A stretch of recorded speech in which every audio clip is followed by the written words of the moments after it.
People with that emotional intelligence around you that can recognize when, hang on a minute, we need to have a chat here. We need to have a conversation. That's a real asset for a team, isn't it? Because at times we all get caught up in that and move into that future thinking. Yeah, absolutely. And when, you know, the more automated the world is becoming and jobs are replaced by more robotic interventions or code on a screen, these kind of, you know, emotional intelligence skills, the soft skills, are going to become more and more important. Yeah, definitely. These are the developing this is, you know, it is a lot of common sense to it in that, you know, like you said, with all the automation, people sat in front of a screen for 4 or 5 hours at a time.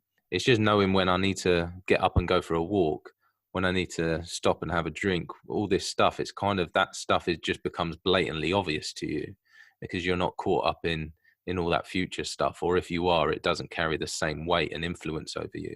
And then when you come back to your desk, being immersed and like Michael was saying before about 2 to 3 hours, where's that gone?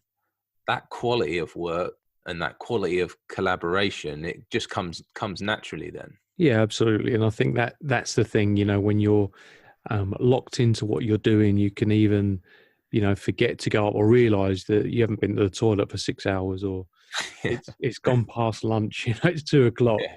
And yet your hunger signals, you seemingly weren't letting you know that. And you can suddenly kind of go, wow, you know, or people, classic was happening to me. People start to say goodnight in the office. That shocked me because I couldn't believe it was that time already. And it's wonderful to have that level of energy and engagement where that's happening, because it can catch you by surprise as well. And you think, wow, I've still got so much to do, you know, or what I'd like to do, which is a completely different place to be. Yeah. And I think that's a good point there, that energy. I think there's a lot of tired people out there. There's a lot of people stressed, and that ruminating and thinking all day long, it is tiresome, isn't it? It takes a lot out of people, and that energy is burnt off. And that is kind of an energy that fuels the hard skills. So for me, it's like your soft skills will fuel your hard skills. You know, your chances of really meeting that deadline are fueled by those soft skills. So that's an interesting point, that energy. You know, stress can be such an energy sapper for people, can't it?